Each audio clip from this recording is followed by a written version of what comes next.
pantalla. Ok, recuerden que estamos trabajando profetismo del siglo VIII. Vimos las primeras clases, un contexto general de esa época, un contexto político, geográfico, social, económico, legal, religioso, ¿correcto? Y posteriormente la idea es empezar a ver cada uno de los libros de los profetas que conforman el profetismo del siglo VIII. Listo, recordemos que son los miao, es una mnemotecnia, ¿no? Para indicarnos que los profetas del siglo VIII son Miqueas, Isaías, Amós y Oseas, ¿correcto? Miqueas, Isaías, Amós y Oseas, esos son los miao. Y entonces vamos a continuar con el libro de Oseas. Recuerden que estuvimos trabajando el libro de Amós. Vimos algunos datos, digamos, como sobresalientes del libro de Amós y algunas temáticas también sobresalientes del libro. Esto no es una materia, digamos, exhaustiva, ni significa que vamos a hacer una exégesis de cada una de las perícopes del texto. No, porque realmente no es la idea. Lo que nosotros estamos viendo es, como les comenté, un panorama general de cada uno de los contextos del siglo VIII y luego libro por libro. Ya vimos Amós, estamos en Oseas, luego continuaremos con Isaías, Miqueas y así sucesivamente. Hoy vamos a trabajar, recuerden que estamos hablando del tema bien interesante que fue el tema de Oseas capítulo 6, versículo 6, que dijimos que ese era el texto de oro. ¿Se acuerdan? Ese es el texto de oro del libro de Oseas. Es el texto que dice, porque misericordia quiero y no sacrificios, conocimiento de Dios más que holocaustos. Y la clase pasada hablamos del conocimiento de Dios y dijimos el por qué hay ciertas circunstancias respecto a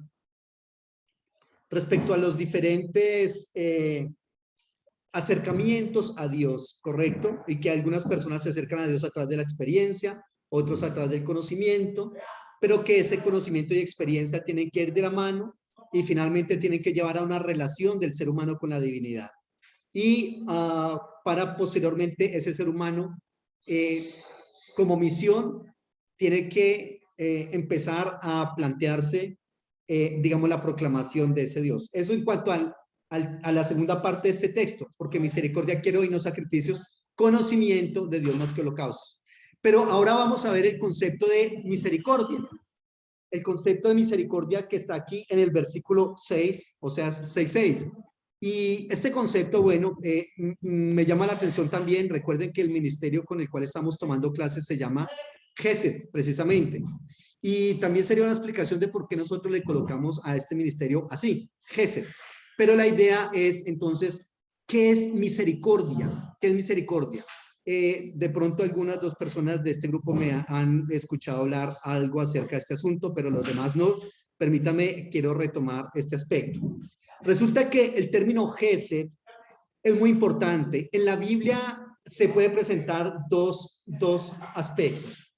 Por una parte, se puede presentar una posibilidad y es que sea un término que en el original tenga muchos significados y que al traducirse a los idiomas vernáculos solamente se traduzca con un solo significado.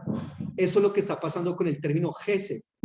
Gesed resulta que en el hebreo tiene 30 significados diferentes. Esta palabra tiene una riqueza terminológica y teológica de las más importantes en el texto bíblico veterotestamentario.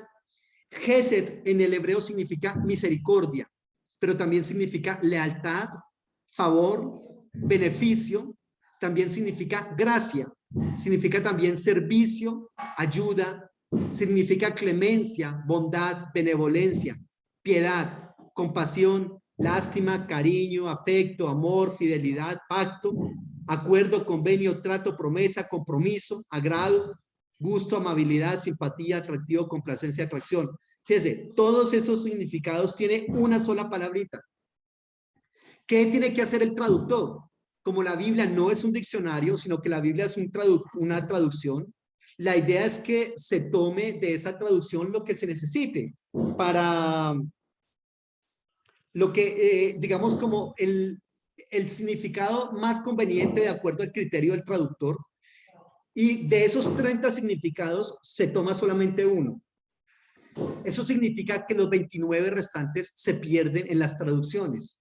Para entender este término Gesed, hay que ir realmente a los originales, porque ese término, reitero, es de los más importantes que tenemos nosotros en el texto bíblico veterotestamentario. ¿Listo? ¿Qué es Gesed? Gesed es algo bien interesante, puesto que no es un sentimiento ilusorio o transitorio de eventos.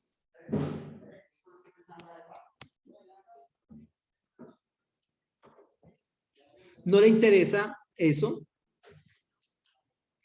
El Gesed no es un sentimiento transitorio o ilusorio de buenas intenciones, no. Es decir, Gesed no está operando en casos, por ejemplo, como cuando uno va en el carro y entonces está el niñito mocosito en el semáforo vendiéndole una fruta o vendiéndole una banana o limpiándole los vidrios, y entonces uno dice, ay, pobrecito ese niño, qué pesar, ¿quién no lo ayudará? Y entonces saca y le da una moneda y cambia el semáforo y ya, se va. Y usted no puede decir ahí en ese caso, hice gesed, hice misericordia. No, no puede, porque el gesed no es un sentimiento ni transitorio, ni tampoco ilusorio, de buenas intenciones. No, no lo es. El gesed no son buenas intenciones, ni tampoco que esas buenas intenciones sean, digamos, transitorias, sino que el gesed, cuidado, es un modo concreto de actuar en favor de otra persona. Y es un modo concreto que tiene consecuencias objetivas, es decir, no es solamente intenciones, porque como bien se dijera, de buenas intenciones está tapizado el camino al infierno. No, realmente no son simplemente buenas intenciones. Ay, yo quería ayudarle. No, yo sí pensé. No, a mí sí se me vino como la idea de ayudarlo, pero no de esas cosas como que uno se distrae. No, nada de eso es Gesed. El Gesed es un modo concreto de actuación en favor de otra persona. Y esa otra persona a la cual se le va a dar o se le va a hacer un favor, por lo general es una persona que está en un nivel inferior a uno, ya sea económicamente, socialmente, intelectualmente, espiritualmente. Es decir, es una persona que está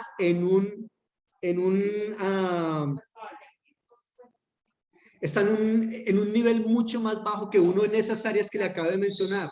Y entonces usted reconoce que necesita ayudarle a esa persona. Entonces el Gesed siempre se va a traducir como en actividad, como en favores. Ojo, el Gesed no es conceptual. Curiosamente les quiero decir que en el hebreo hay otro término que también se puede traducir como misericordia, y no sé si usted lo hayan escuchado mencionar, el regem. Regem. O sea que hay dos términos para misericordia en el hebreo. Uno es Gesed, que es el que estamos viendo, y el otro es el regem. Para los que manejan el hebreo es la resh, la het y la men final. Regem. Pero curiosamente, una de las diferencias entre regem y Gesed es que el regem es como el concepto epistemológico del concepto de Gesed. Es decir, es como el sustento teórico. Regem es el sustento teórico de la misericordia. Mientras que Gesed no es teoría, es práctica, es actividad en favor de una persona que lo necesita, ¿correcto? Y eso sí, tenemos que tenerlo entonces en cuenta. Fíjese, en el Antiguo Testamento se tiene una idea de un Dios que es guerrero, justiciero, vengativo. Y si a eso le adicionamos textos, por ejemplo, como Oseas 14, el 1 al 4, Isaías 13, 7 y 8, Salmo 110, 5 y 6, En esos textos se ve a un Dios con unas características bastante lamentables. Leamos por lo menos uno de esos y verá. Mire lo que dice Oseas capítulo 14, versículos 1 al 4. Vuelve, oh Israel, al Señor tu Dios, porque por tu pecado has caído. Lleva con vosotros palabras de súplica y vuelvan al Señor y díganle, quite toda iniquidad y acepte el bien, y te ofreceremos la ofrenda de nuestros labios. No nos librará el asirio, no montaremos en caballos, ni nunca más diremos a la obra de nuestras manos, dioses nuestros, porque en ti el huérfano alcanzará misericordia.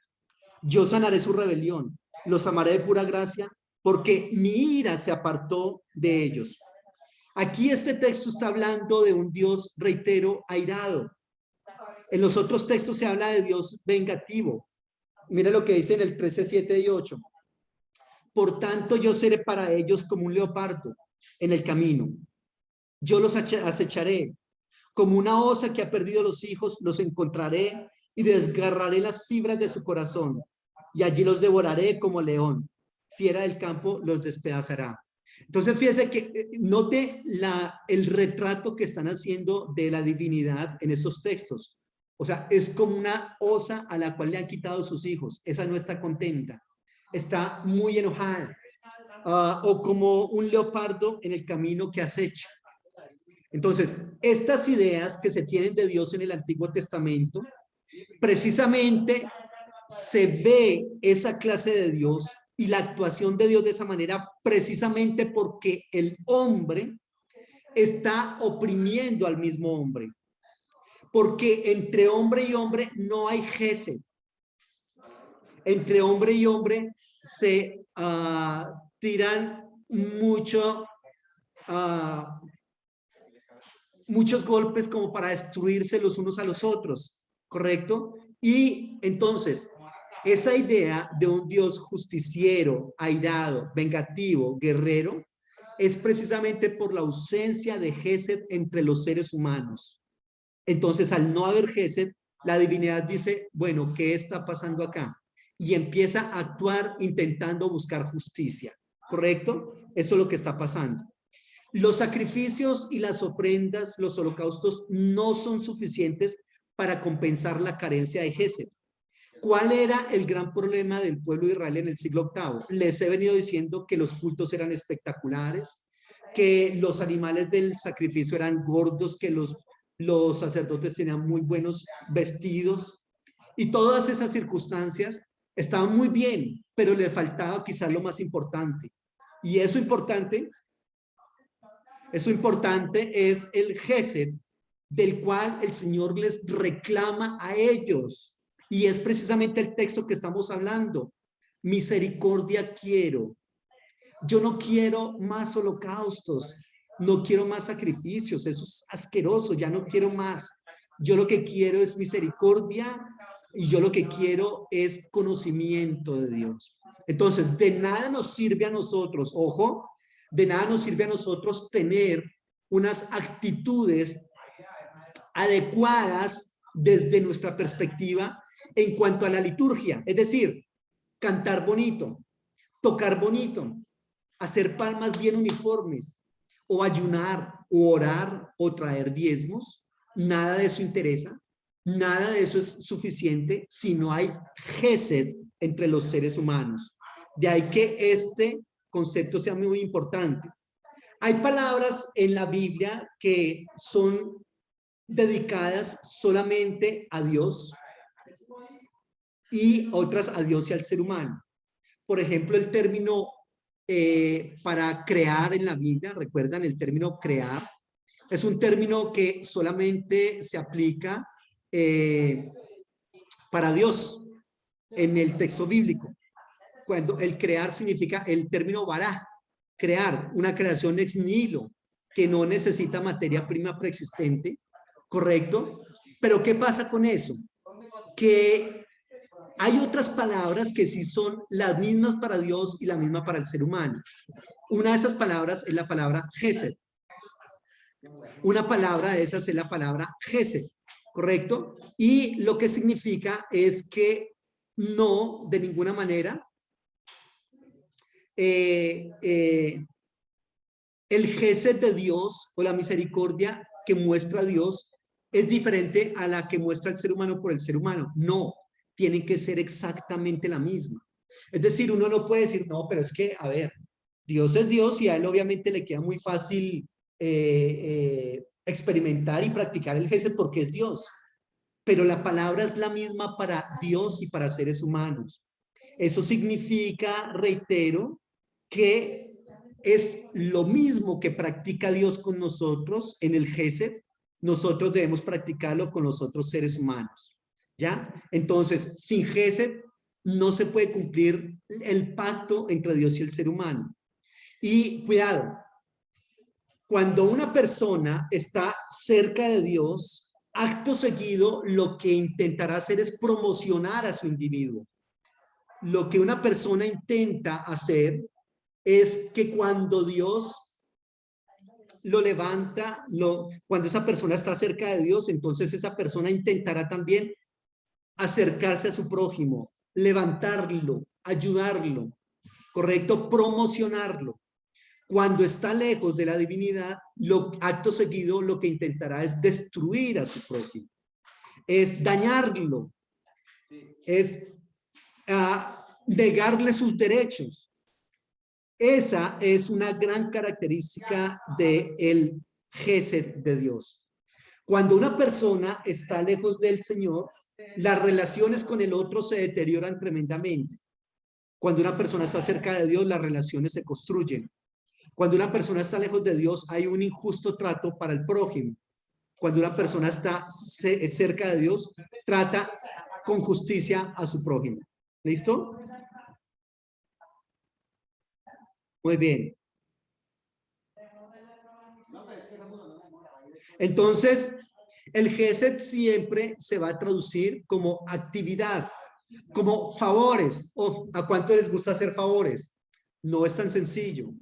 Hay a veces mucha gente que le encanta a mí que me hagan todos los favores, pero yo hacer favores, complicado. El gesed es eso. El gesed es favores. El gesed es un matiz de gracia. Ojo, el gesed es gracia y generosidad. Y el gesed implica a toda persona que es objeto de nuestra misericordia.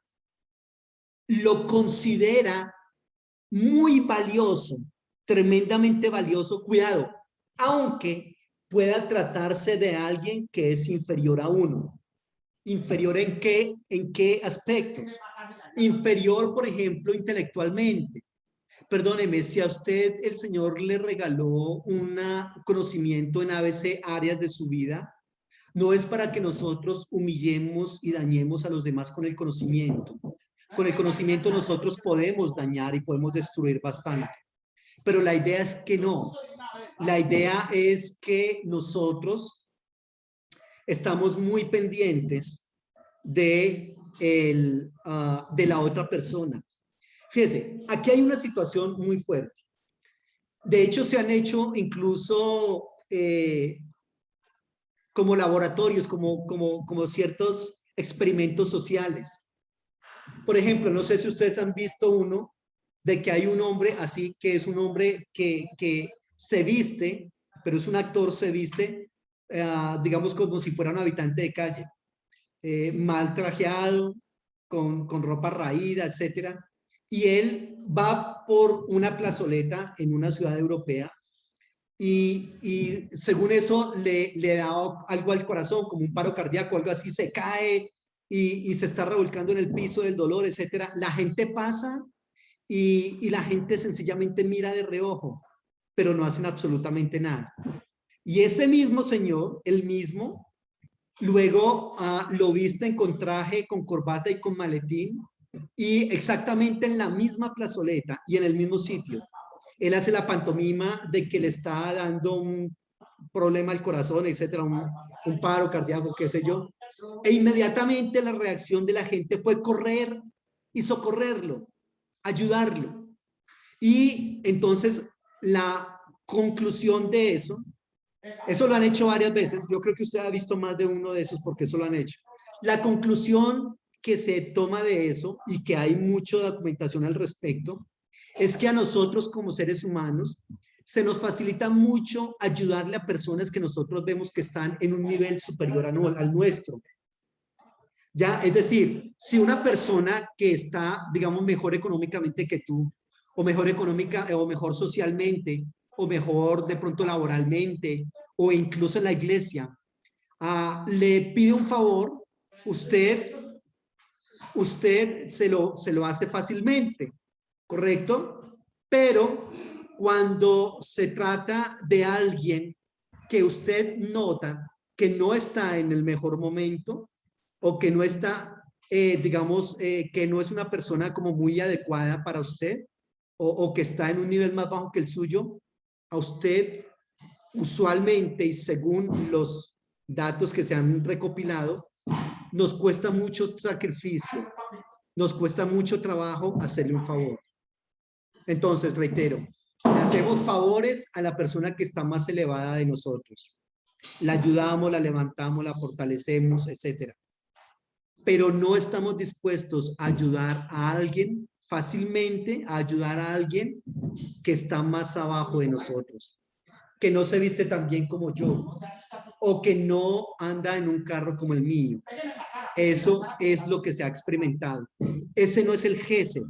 El GESED considera a toda persona como una persona muy valiosa, aunque pueda tratarse de alguien inferior en cualquier aspecto de la vida, ¿correcto? Eso es lo que está pasando. El GESED es una acción liberadora. Es una acción inesperada, ojo, que va más allá de lo que la otra persona esperaría de ella. Es decir, como el GESED por lo general debe ser aplicado mayoritariamente y preferiblemente a las personas de condición inferior, esa persona por lo general no espera ayuda de otras personas. Pero resulta que el GESED es una ayuda para esa persona, pero no solamente una ayuda simple, sino que es una ayuda que desborda las expectativas de la persona que lo recibe. Esa persona no esperaba una ayuda de semejante calibre, no la esperaba, ¿correcto? Sino que sencillamente recibe una ayuda, reitero, inesperada, y que aparte de ser inesperada, desborda sus expectativas. ¡Wow! Yo no me imaginaba que iba a recibir eso de parte suya, ni de parte de nadie, pero ahí está. Lo está recibiendo, ¿correcto? De manera desbordada. Ese es el GESED. Ayudar de manera desbordada. El GESED se manifiesta especialmente en la debilidad, en el sufrimiento humano. En el texto bíblico, el GESED es salvación, es liberación, es perdón. Y cuidado, absolutamente, absolutamente siempre, siempre, siempre se inclina preferencialmente al débil, al huérfano, a la viuda, al desamparado, al alienado, al que no pertenece a nuestro gueto. A esas personas, sobre todo, es las que va direccionado el GESED. Usted y yo tenemos muchas fortalezas en diferentes áreas de nuestra vida. Eso significa que desde esa perspectiva van a haber muchas personas que están en condición inferior a nosotros en esas áreas en las cuales nosotros somos poderosos. ¿Qué nos corresponde hacer a nosotros con esas personas? Sencillamente apoyarlas, ayudarlas de manera desbordada, según el concepto de GESED. Alexandra está levantando la mano. Sí, perdón, es que ahí alguien tiene el micrófono abierto y se escucha, pastor, perdón que le interrumpa. Está el micrófono abierto, no sé si es No sé quién es, pero se escucha. Alguien tiene el micrófono Se escucha abierto. un poco de ruidos. Sí, se escucha un poco de ruido. No, creo que soy yo. Qué pena. Lo que pasa es que Ok, está bien. Yo estoy en pensaba un que... ambiente donde están haciendo una construcción y hay mucha Ah, ok. bulla. Ok, yo Lo pensaba que eran lamento por alguien de ustedes. Por nosotros. favor, me disculpan. Ah, no, tranquilo. Yo pensaba que era alguien de nosotros. Ok, tranquilo. Permítame, voy a hacer que cierren esta puerta.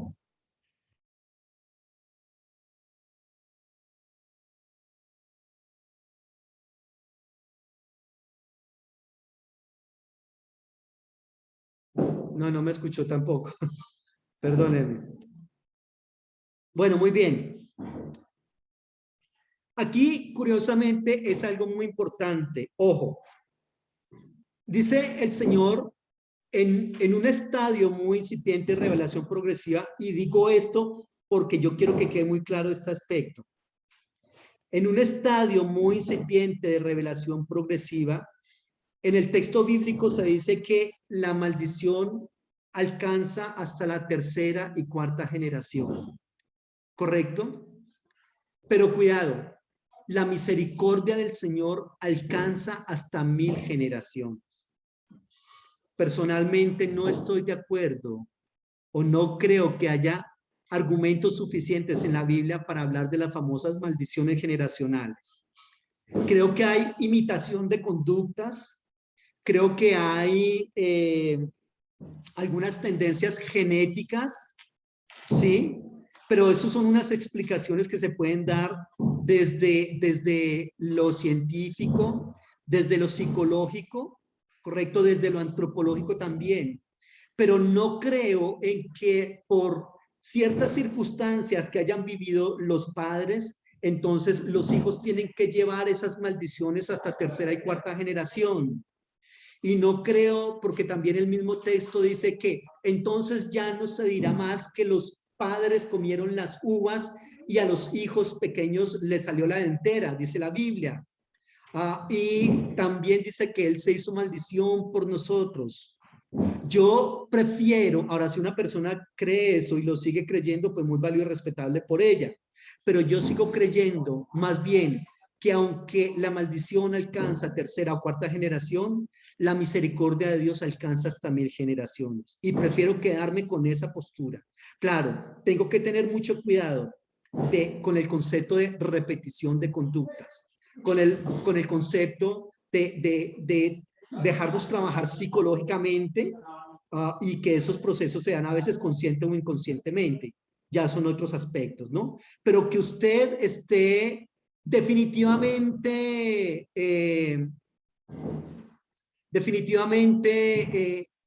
condenado a X o Y cosas, no, no creo eso. Roland, ¿levantaste la mano? Sí, pastor.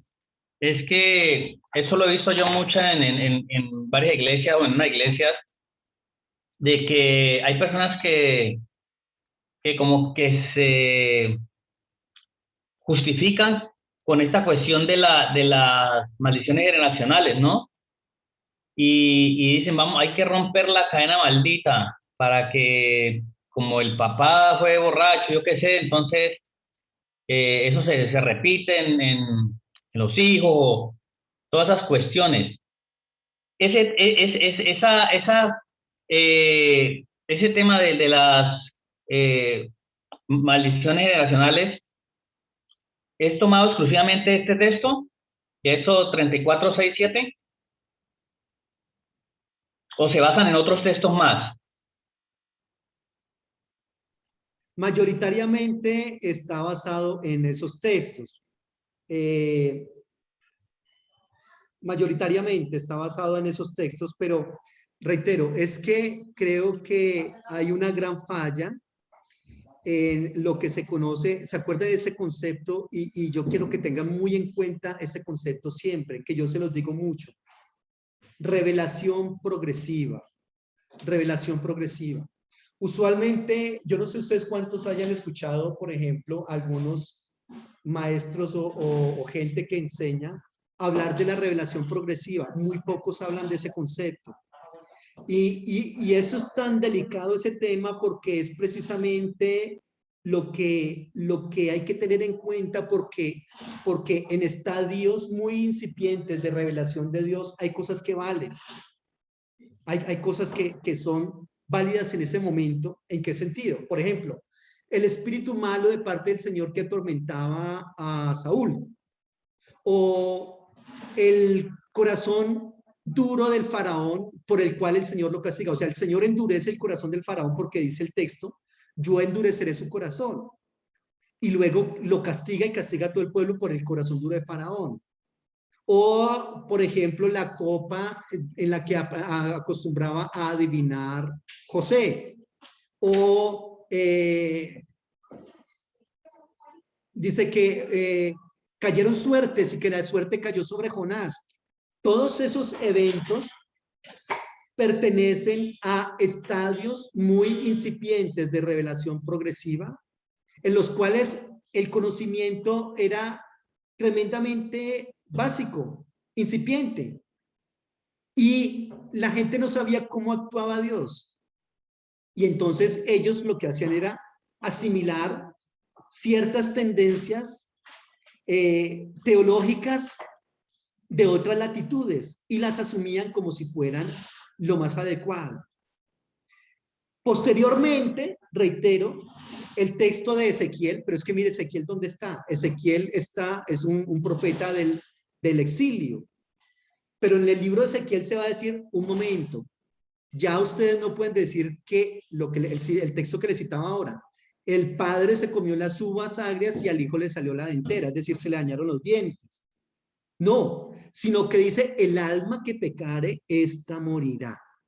Entonces, ahí está hablando de una responsabilidad individual y que no por mi pecado yo me llevo por delante a una cantidad de gente y que esa gente está definitivamente condenada a vivir lo que tiene que vivir porque es que es culpa mía.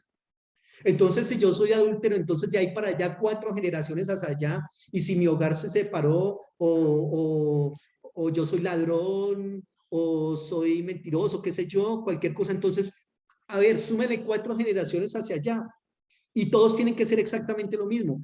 Terrible, porque si le adicionas mi generación, la generación que me sigue, entonces súmele las 4, o sea, es decir, estaríamos en una cadena perpetua de desgracia y de maldiciones. Perdón, eso no es el actuar de Dios. Yo prefiero quedarme, mire lo que dice Éxodo 34, 6 y 7. Y pasando el Señor por delante de él, proclamó, Señor, Señor, fuerte, misericordioso y piadoso, tardo para la ira y grande misericordia y verdad, que guarda misericordia a millares y que perdona la iniquidad, la rebelión y el pecado, y que de ningún modo tendrá por inocente al malvado, que visita la maldad de los padres sobre los hijos hasta la 3ª y 4ª generación. Entonces, este es el texto que le estoy comentando de que el Señor visita la maldad de los padres sobre los hijos hasta la 3ª y 4ª generación. Está en el libro de el Éxodo. Pero posteriormente habla de que su misericordia alcanza hasta las 1000 generaciones. ¿Ibas a decir algo, Roland? Pastor, ¿me puede repetir el pasaje que dijo después de las uvas? El alma que pecar esta morirá. Sí, ¿qué pasaje era? Ya te digo. Vamos primero con el de las...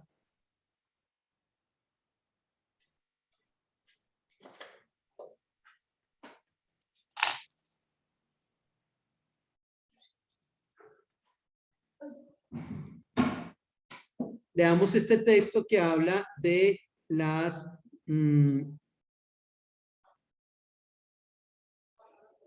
leamos Éxodo 34, 7. Mire lo que dice, por favor, volvámoslo a leer.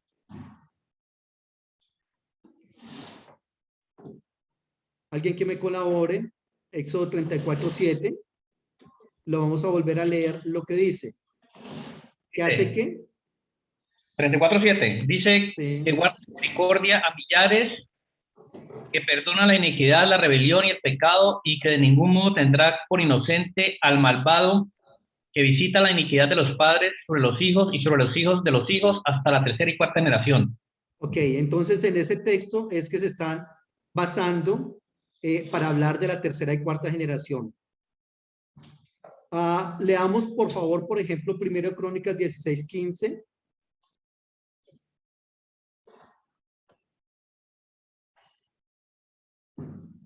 Si alguien lo tiene, por favor, ayúdenme.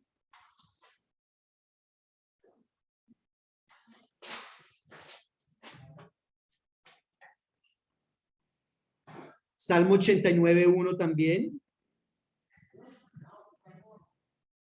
Salmo 100, versículo 5. Alexandra y Roland, por favor. Tengo la mano levantada.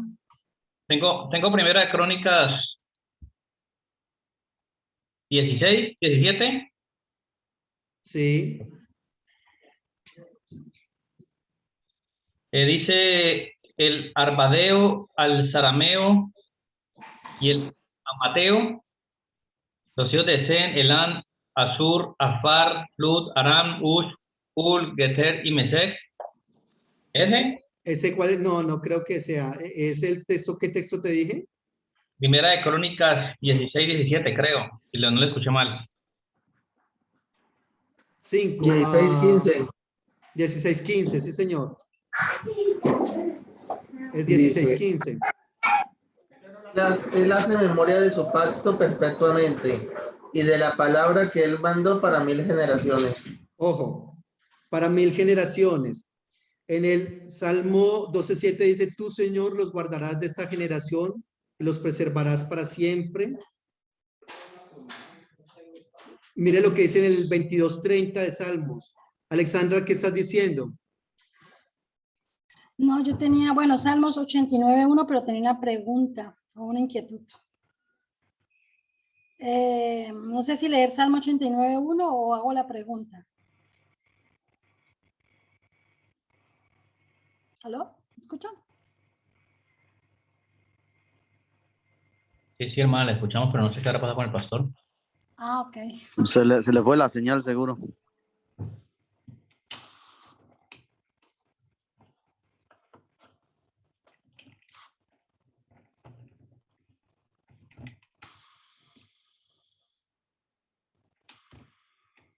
Ya, ¿qué estabas diciendo, Alexandra?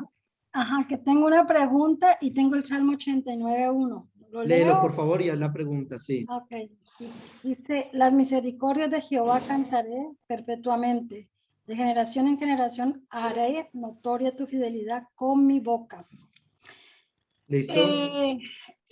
Hay situaciones, por ejemplo, que en una familia, por ejemplo, hay hermanos que se sigue que los hermanos mueren de muerte violenta. ¿Cómo podemos catalogar eso? ¿O son coincidencias? No, yo no creo que sean coincidencias. Yo creo que hay aspectos desde la psicología y desde la sociología que deben ser considerados. Lo que pasa es que obviamente, digamos que nosotros nos concentramos solamente en la perspectiva teológica y está bien hasta cierto punto. Pero nosotros tenemos que tener en cuenta que el ser humano tiene una perspectiva espiritual y en esa perspectiva espiritual aplica la teología, pero tiene una perspectiva económica y si bien la Biblia nos da consejo para tener una economía sólida, yo tengo que tomar decisiones es en el área económica.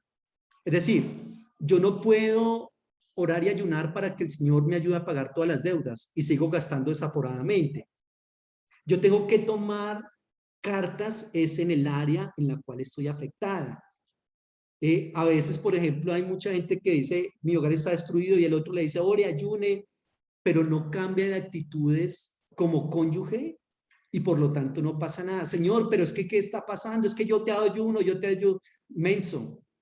No, no es suficiente con hacerlo. Hay que trabajar en el área específica.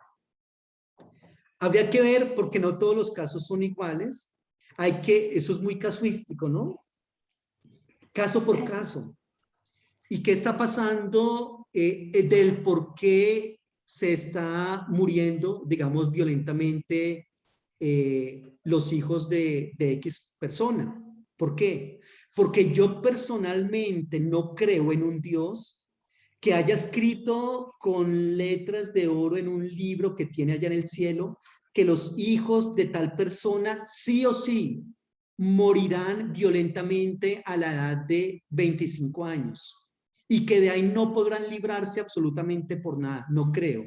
No creo en eso porque cuando uno tiene un récord de toda la teología, como tampoco creo lo que dicen, por ejemplo, es que si tú no te comprometes con Dios, Dios te va a quitar lo más preciado.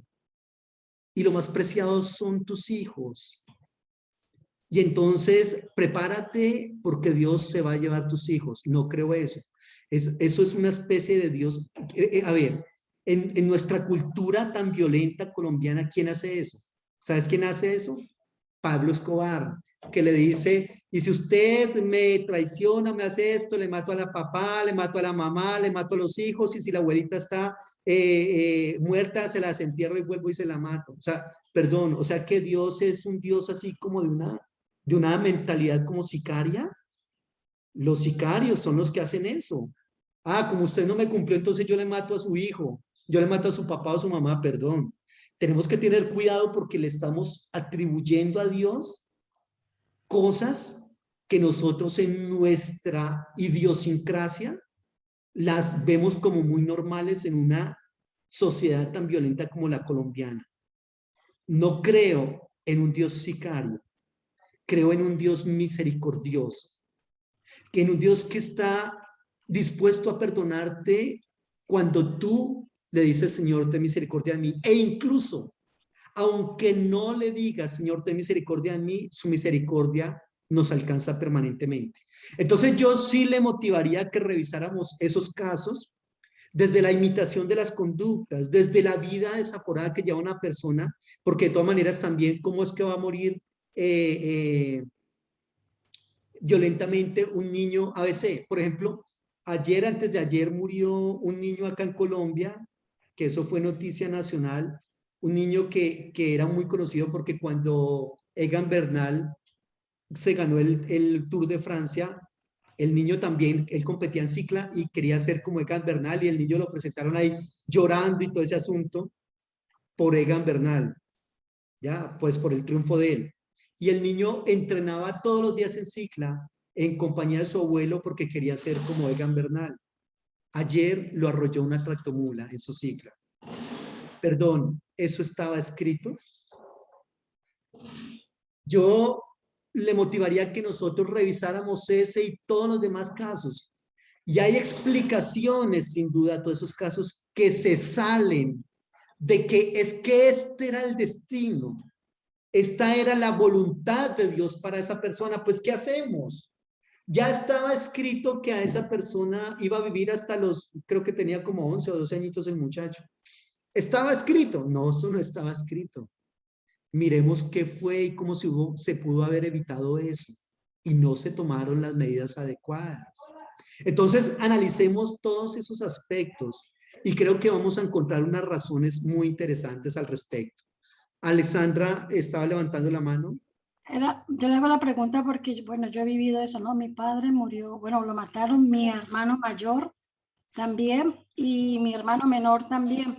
Yo una de las que creo, bueno, que claro que es algo que se repite, ¿no? Entonces por eso yo le hice la pregunta porque fue mi padre, mi hermano mayor y mi hermano menor, ¿no? Es decir, la discusión no está en que se repite porque ahí tienes la evidencia. Y desde esa perspectiva tenemos que decir, infortunadamente se repitió en tu familia y lo lamento con el alma, Alexandra, bastante fuerte lo que comentas. Lo que hay que ver es qué causó todas esas muertes. Y sin duda habrá un patrón. Y sin duda habrá un patrón que es un patrón que se puede explicar desde varias perspectivas. Pero reitero, no podría decirle porque estaría haciendo, les estaría enseñando algo equivocado cuando yo le dijera, Alexandra, lo lamento, es que estás bajo maldición. Revisa en las maldiciones generacionales a ver si fue que alguno de los miembros de tu familia le entregó a veces cosas a tu hija. Mira, mis padres son pastores y yo también lo soy. Y mis abuelos también, tengo tíos, primos, hermanos, todos pastores. Cuando nació mi hija primogénita, ella estaba para morir. Y yo le dije al Señor, Señor, si es tu voluntad, si esta niña ha de ser para tu servicio, déjala, o si no, llévatela. Y yo le inculco a ella, la llevo a la iglesia, intento darle buen testimonio dentro de lo posible, pero la decisión final la toma ella. La decisión final la toma ella. Y yo le digo eso a ella. ¿A qué voy con todo esto? Que yo pude habérsela dedicado al Señor y de hecho lo he hecho y lo he hecho en más de una ocasión. Pero que eso sea como una especie de gueto para ella y que de ahí nunca se va a poder salir, no, porque Dios también le dio al ser humano una cosa que se llama libre albedrío. Y uno de los grandes problemas de la teología sistemática es cómo Dios actúa en justicia, en amor, pero también en ira, ¿cierto? Y también en soberanía simultáneamente. Esos 4 que le mencioné son algunos de los atributos o perfecciones de Dios. Y a uno no se le ocurre o no tiene como un concepto, digamos, muy claro cómo es que Dios actúa en soberanía, reitero, en justicia y en ira simultáneamente y en amor. Pero Dios lo hace de esa manera. Entonces, si bien Dios le dio, es soberano, también Dios le dio a los seres humanos un libre albedrío. Y desde ese libre albedrío, entonces lo que yo decido hacer es lo que Dios permite que yo haga. Llevaré las consecuencias tanto positivas como negativas del aspecto, sí. Entonces, desde esa perspectiva, yo sí le recomendaría, reitero, quitemos de una vez eso de que hay en el cielo o en el infierno un libro que dice, esta familia, los hombres de esta familia van a morir a X edad de manera violenta. Y que observemos algunos otros patrones de conducta u otros patrones de convivencia que han llevado a estas personas a morir de esa manera.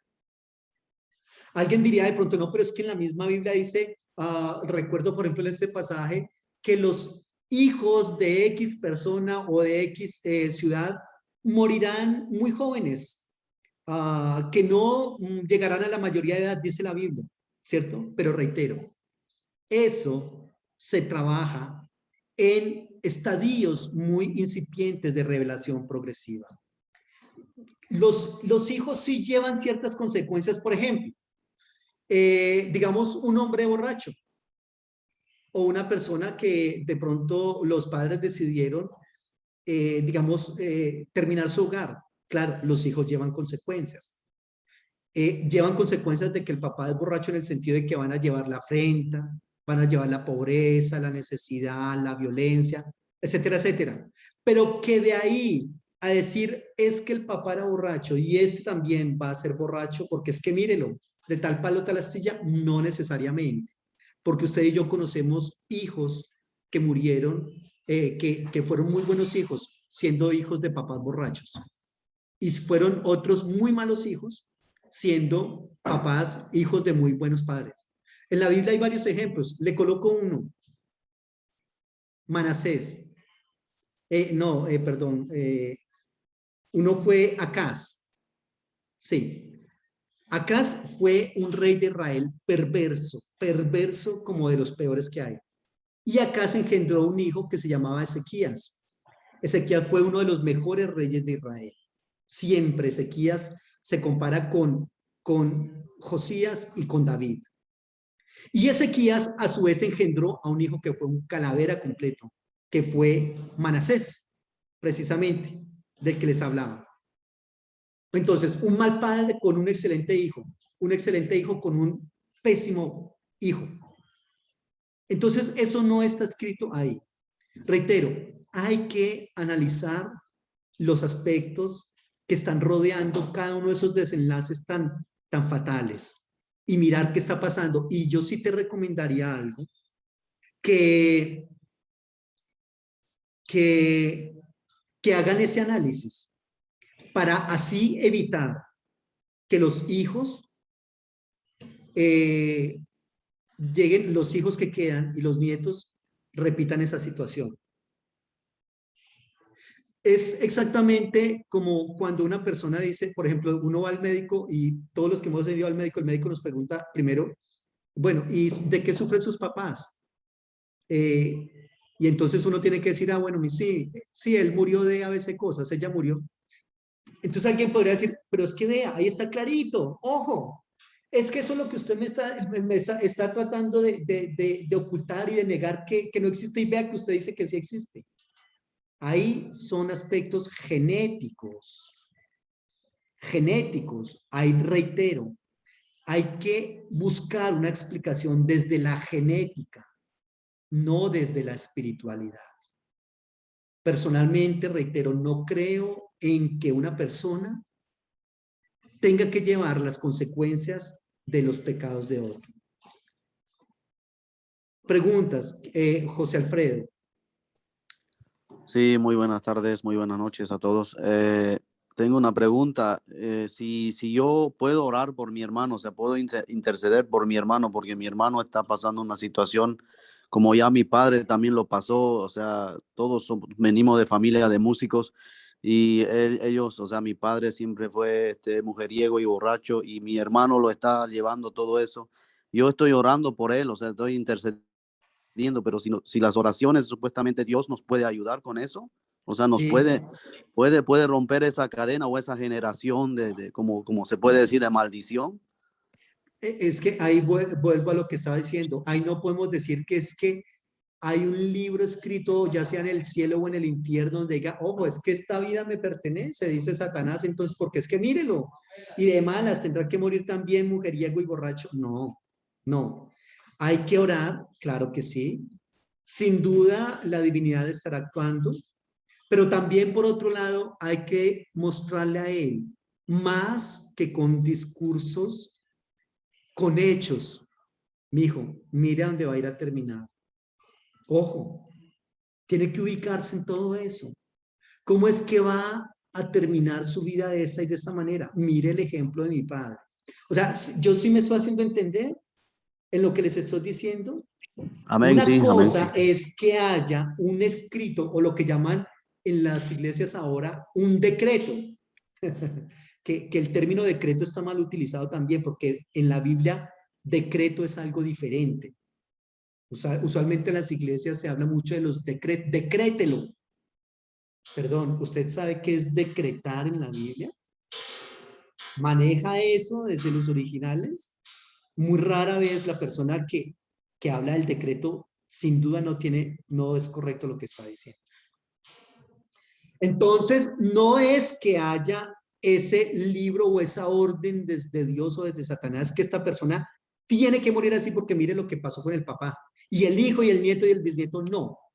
Pero sí hay una repetición de conductas de las personas.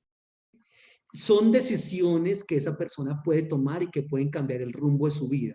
Es decir, lo que pasa es que cuando se habla de maldiciones, es como si esa persona dice, no, pues yo, ¿qué más puedo hacer? Me toca llevar las consecuencias porque sobre mí se cierne una maldición de la cual no me puedo librar. No, no estoy de acuerdo con eso. La decisión está en tus manos.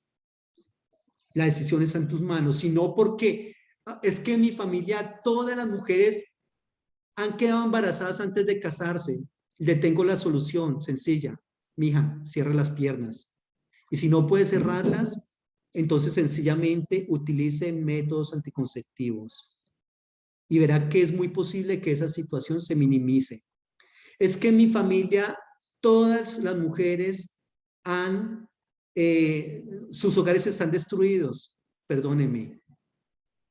Eso no se da solamente con oración y ayuno, porque usted curiosamente podría ayunar y orar, pero si son caprichosos los dos, si no quieren arreglar su relación matrimonial y no quieren, digamos, subsanar esos problemas, perdón, puede orar y ayunar todo lo que quiera, la cosa no se va a dar. Si es alguien que dice, no, es que mire, o sea, en la familia nadie ha podido tener una casa propia.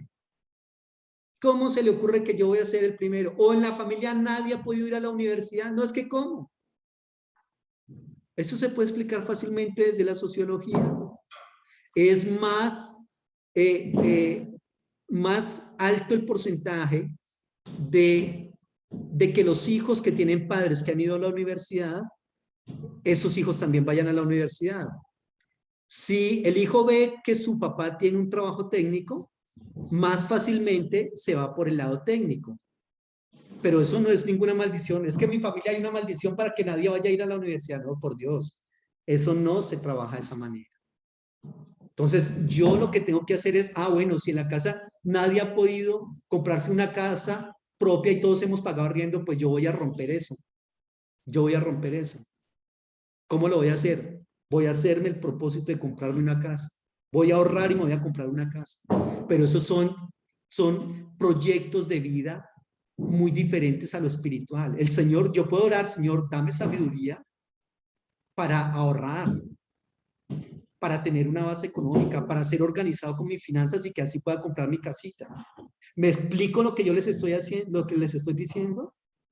Entonces, hay una perspectiva, digamos, espiritual, pero esa perspectiva espiritual tiene que ir acompañada de acciones en los diferentes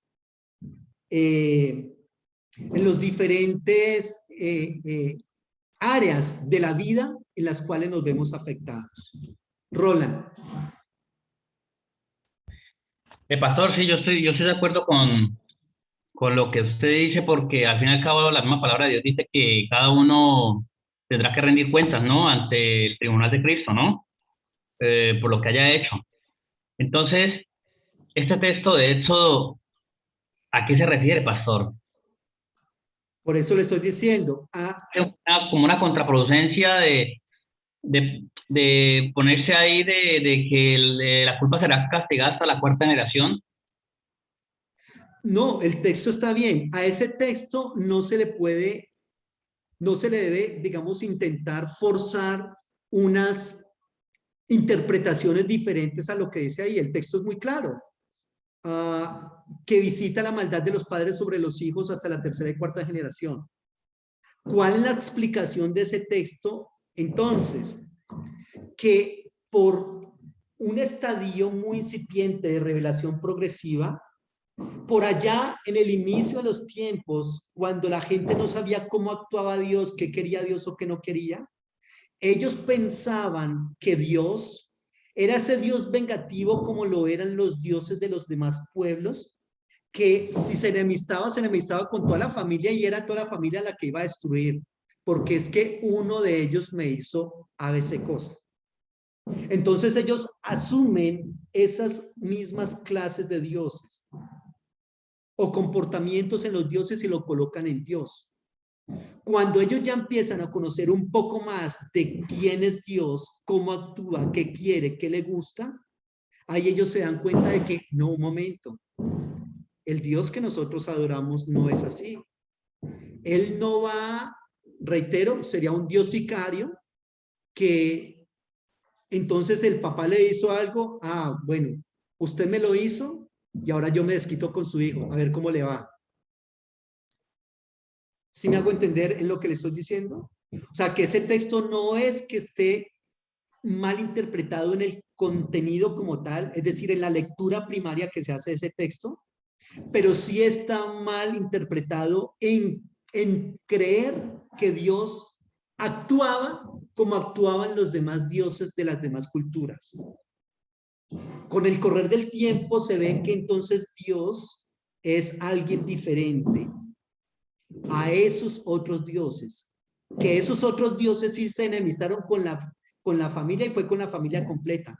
Dios es misericordioso, porque si bien todos tenemos una responsabilidad social, una responsabilidad colectiva, también todos somos responsables personal e individualmente delante de la divinidad. ¿Me explico lo que les estoy diciendo? Perfectamente, pastor. Este es un concepto muy fuerte y sobre todo que se trabaja casi en todas las iglesias. y cómo uno quita de una iglesia un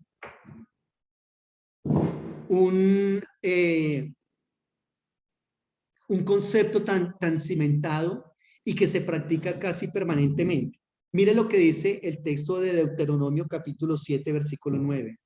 Conoce pues que el Señor, tu Dios, es Dios, Dios fiel, que guarda el pacto y la misericordia a los que le aman y guardan sus mandamientos. Ojo, guarda el pacto y la misericordia a los que le aman y guardan sus mandamientos hasta 1000 generaciones. Hasta 1000 generaciones. Ahora, ¿cuál es el asunto acá? Que el concepto de las 1000 generaciones que está expresado acá en el libro del Deuteronomio, de pronto alguien me diría, perdón, pero es que usted está hablando acá del Deuteronomio y el Deuteronomio pertenece a la época de Moisés. No. Este texto del Deuteronomio que estoy leyendo se colocó por escrito en el exilio en Babilonia. ¿Y por qué les estoy diciendo eso? Sigo con el concepto de revelación progresiva. En el exilio en Babilonia, Israel ya tiene un conocimiento mucho más vasto, mucho más holístico de cómo es que actúa Dios. Y con base en eso, el autor puede escribir esto.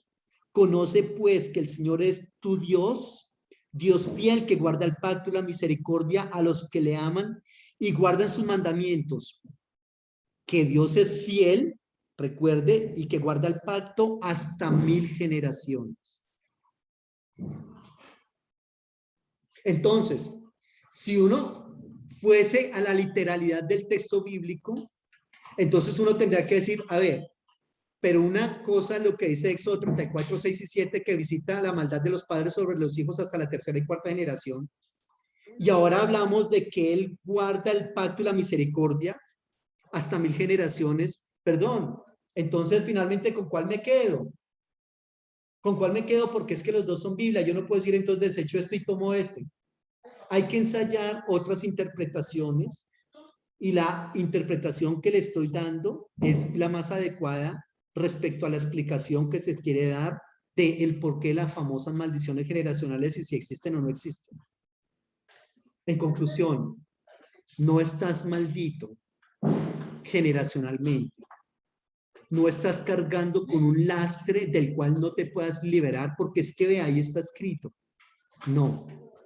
Tienes las facultades, tienes la fuerza de voluntad, tienes la bendición de Dios para decir, aunque mis papás, yo no.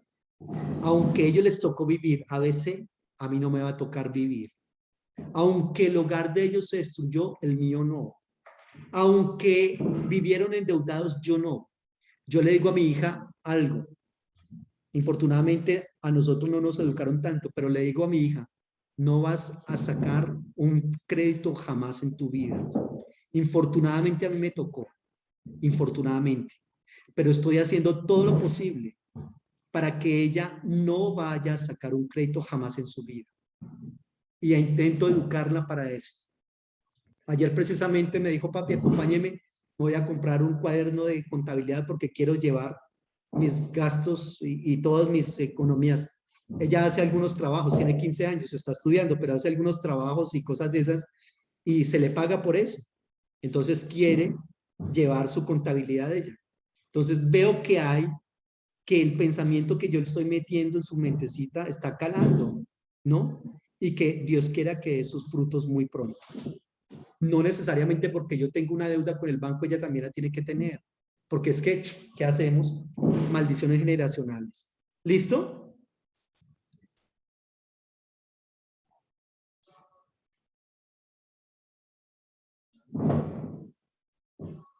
Preguntas.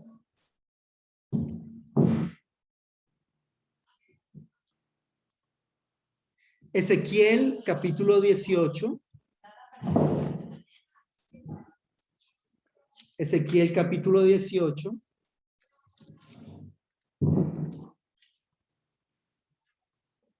Versículo 20. es el texto que me estabas preguntando, Roland. El alma que pecare, esa morirá. Ojo, el hijo no llevará el pecado del padre, ni el padre llevará el pecado del hijo. La justicia del justo será sobre él, y la impiedad del impío será sobre él. Este texto está en Ezequiel. Ezequiel es un profeta del exilio. Volvemos a jugar con los tiempos teológicos.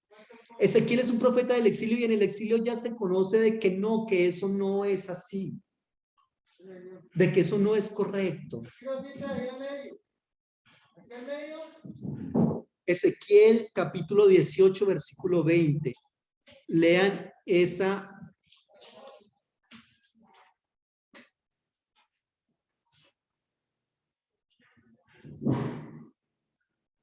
Mira lo que dice el mismo texto de Ezequiel 18:2. ¿Qué piensan ustedes, los que usan ese refrán sobre la tierra de Israel? Que dice, los padres comieron las uvas agrias y a los dientes de los hijos les da la dentera. Ojo, vivo yo, dice el Señor, que nunca más tendrán por qué usar ese refrán en Israel. He aquí todas las almas son mías, como el alma del Padre, así el alma del Hijo es mía, y el alma que pecare, esa morirá. Les recomiendo, si quieren analizar un poco más ese concepto de maldiciones generacionales, analícenlas a la luz de Ezequiel capítulo 18. Ezequiel capítulo 18, que son los versículos que estamos leyendo, los últimos que hemos leído. ¿Listo? Preguntas. Roland, ¿tiene la mano levantada? No, pastor, qué pena, me olvidó bajarla. Ahí, a ver si encuentro un texto.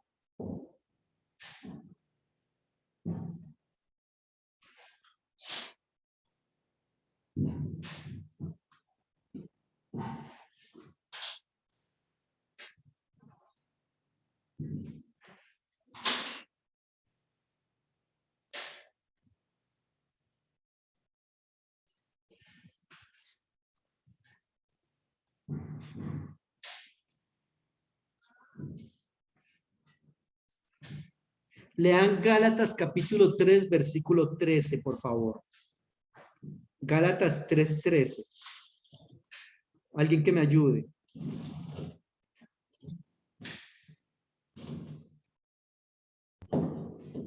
Gálatas 3:13. Sí, señor. Dice, Cristo nos redimió de la maldición de la ley, hecho por nosotros maldición, porque está escrito, maldito todo el que es colgado en un madero. Ojo, cuando una persona habla de maldiciones generacionales, simplemente está desconociendo el sacrificio vicario de Cristo en la cruz del Calvario por las personas que han accedido a su salvación. Porque mire el texto que acaba de leer Roland. Roland, qué pena. Por favor, vuelve a leer ese pasaje. Dice, Cristo nos redimió de la maldición de la ley, hecho por nosotros maldición, porque está escrito, maldito todo el que es colgado en un madero. El Señor nos redimió de la maldición. Si usted considera que está en maldición, aún estando en Cristo, está negando el sacrificio de Cristo. Porque Él nos redimió de la maldición de la ley. Ese texto que hablamos de Éxodo 34, 6 y 7 es una maldición de la ley. Y el Señor lo redimió. En otras palabras, la persona que sigue pensando en maldiciones generacionales está diciendo a Cristo, al Dios encarnado según la teología cristiana, no quiero tu bendición, quiero vivir, seguir estando bajo maldición. Gracias, pero no la acepto. O sea, nosotros tenemos que entender las implicaciones teológicas de lo que nosotros creemos y lo que hacemos. Y si usted en un momento dado tiene que salirse de la dogmática que te enseñó alguna persona, pues hay que hacerlo. Yo a usted siempre le digo, mire, yo a usted le digo, no piense exactamente como yo, no quiero que ustedes sean réplicas de Luis Carlito chiquito. Yo ya soy lo suficientemente chiquito yo para tener otros Luis Carlitos chiquitos ahí que piensan exactamente como yo. No, no me interesa. Pero si le digo yo que piense, que no piense exactamente como yo, porque puedo equivocarme, que he hecho algunos estudios y algunas lecturas, mucho menos le voy a decir, cuidado, sea un vivo reflejo de tu líder eclesial que no ha hecho las lecturas que he hecho yo. Esto se lo digo porque le estoy diciendo que si llega el momento en que usted tiene que desligarse de algo que le enseñaron y que es esa persona que usted ama tanto, que admira tanto porque es su padre o su madre espiritual o porque, qué sé yo, maneja algunos conceptos, pero en X concepto tiene que desligarse de lo que él está planteando, hágalo. Hágalo. Dígale, Señor, llévame a toda la verdad para poder yo desligarme de esto que esta persona me está diciendo es correcto o no es correcto y entonces desligarse de eso. Alexandra.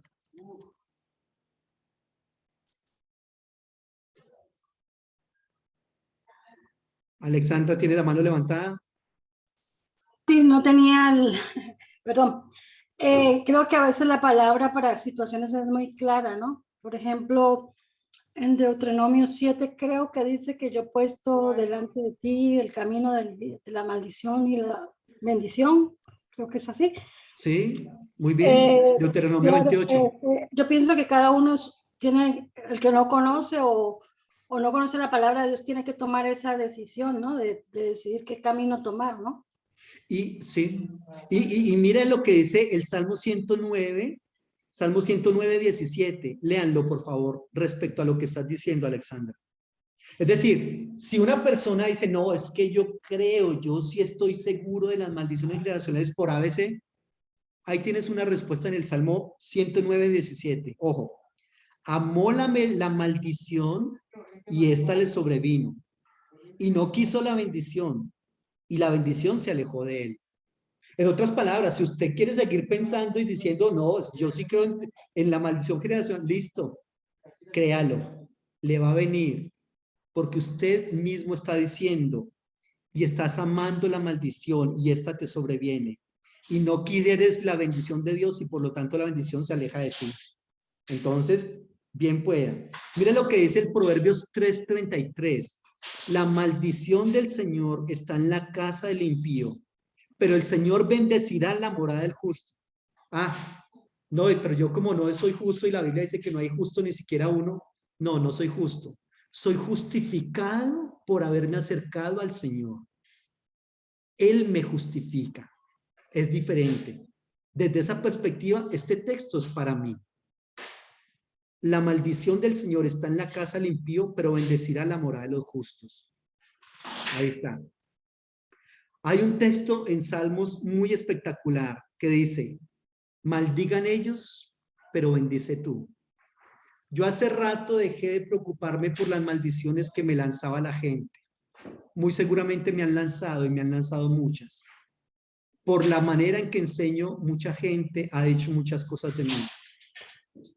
Y muchos hablan de mí de manera bastante fuerte. No me preocupan las maldiciones de esas personas. Me preocupa la bendición de Dios sobre mí. Y me quedo con la bendición de Dios sobre mi vida. Que maldigan ellos, pero bendice tú. Yo sé que por el mero hecho de ser uno pastor, está bajo el ataque permanente de Satanás, de sus brujos, de sus hechiceros, de todos los que practican el camino de la maldad. Pero siempre sé que mucho más que eso, tengo la bendición de Dios sobre mi vida. Y que Dios ha hablado de mí para bendición. y que Dios tiene un propósito para mi vida y que ese propósito se cumplirá aunque el enemigo no quiera. Curiosamente, yo sí puedo tener la facultad de decir, Señor, no quiero ese propósito, de tu propósito en mi vida, y me salgo de él. Pero si es porque el enemigo quiera trabajar para destruir el propósito de Dios en mi vida, no lo va a lograr. Lo que él hace es tratar de colocarme cascaritas. Y yo decido si coloco el pie sobre la cáscara y me resbalo. Pero soy yo el que decido. De resto, Satanás no puede arrebatar el propósito de mi vida. Otro concepto que se practica mucho en las iglesias, arrebato. O sea, yo arrebato de Satanás, le arrebato a Satanás a veces. Yo no tengo que arrebatarle nada a él. Dios ya me lo dio todo a mí. Yo lo que tengo es que vivir en esa plenitud que el Señor tiene para mí. ¿Me estoy haciendo entender con todo esto que les estoy diciendo hoy? Perfectamente, pastor. Alexandra, ¿tiene la mano levantada? Ah, no, es que no la bajé. Se quedó levantada. Es como por lo menos esa canción, pastor, que hay una canción cristiana, no me acuerdo quién es la que lo canta, que dice que arrebato a mi familia, arrebato todo lo que es mío. Como que le arrebata, como el que le... Mancio se llama. Eso. Esa señora practica mucho eso de guerra espiritual. Muy válido y respetable. Dios la bendiga. Teológicamente está equivocada. ¿Qué puedo decirle yo? Teológicamente está equivocada y se los demuestro con la Biblia como se los estoy demostrando hoy. Dice, yo te arrebato mi familia, yo te arrebato mi... No, perdón, mi familia está anclada en las manos del Señor. Ella creo que también, o no sé si esa misma canción que dice que creo que es esa misma canción, como que tiene que darme todo lo que me ha quitado, algo así. No, yo no quisiera que Satanás me devolviera a mí lo que me ha quitado. Eso es como si un ladrón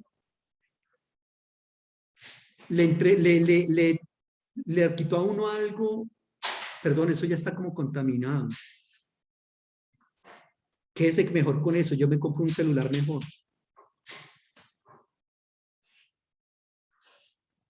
No creo que mi familia esté presa de Satanás. No creo que mi mente esté presa de Satanás. No creo. ¿Que hay cosas en las cuales estamos equivocados? Sí. ¿Que hay deficiencias en nuestra manera de pensar? Claro, somos seres humanos.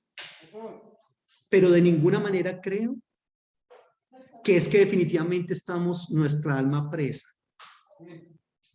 Porque Satanás la apresó.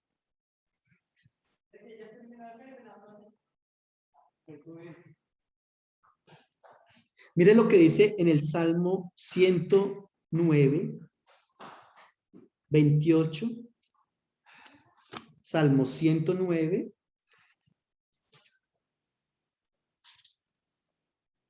28 al 30. Ojo, maldigan ellos, pero bendice tú. Levántense, mas sean avergonzados, y regocíjese tu siervo. Sean vestidos de ignominia los que me calumnian, sean cubiertos de confusión como con un manto. Yo alabaré al Señor en gran manera con mi boca, y en medio de muchos le alabaré. Porque Él se pondrá a la diestra del pobre para librar su alma de los que le juzgan. Amén. Entonces, ¿cómo lidias esos conceptos? ¿Cómo concuerdas? ¿Cómo haces concordar con esos conceptos ahí? Personalmente, y digo personalmente porque es la decisión que he tomado a partir de la enseñanza del texto bíblico, personalmente no creo en maldiciones generacionales. Perdón, es que lo enseñó el apóstol de apóstoles, el más ungido. Perdón, es que el 99.9 de iglesias en el mundo lo enseñan. Lo puede enseñar el que quiera y lo puede practicar el que quiera. No es motivo suficiente para que yo crea en algo que está equivocado desde la teología. No creo. Y así alguien puede decir, yo sí creo eso porque es verdad y yo tengo testimonio. Me refiero a las palabras de Lutero cuando dice, aunque una doctrina haga llover milagros todos los días, si no está de acuerdo al mensaje de la Biblia, hay que desecharla. Ojo, aunque haga llover milagros todos los días. Pero si está en contra de lo que enseña la Biblia, hay que desechar esa doctrina.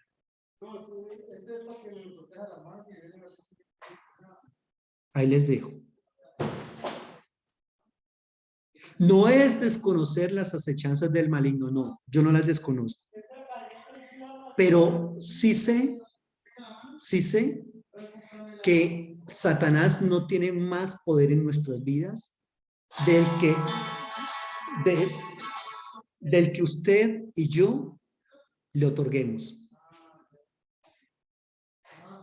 Él no tiene, él lo que hace es tal cual la serpiente en el huerto.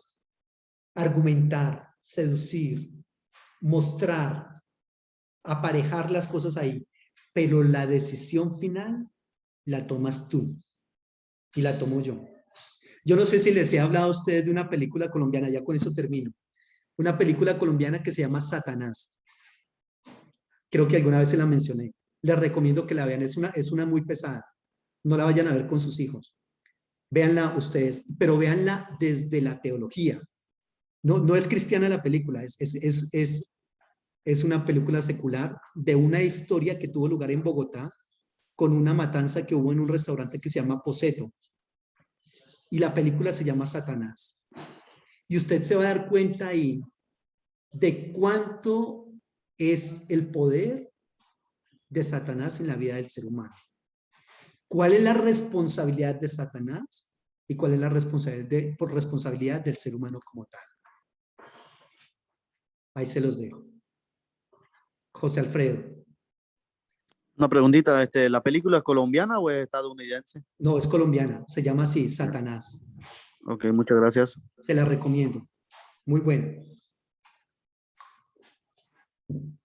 Para que usted vea cuánta es su responsabilidad en sus decisiones y cuánto es la responsabilidad de Dios en las mismas, de Satanás en las mismas, y la responsabilidad de Dios también. Muchachos, los dejo. El Señor les bendiga, que estén muy bien, muchísimos éxitos. Muchas gracias. Estamos en contacto. Dios le bendiga. Hasta luego. Gracias. Bendiga. Chao. Ah.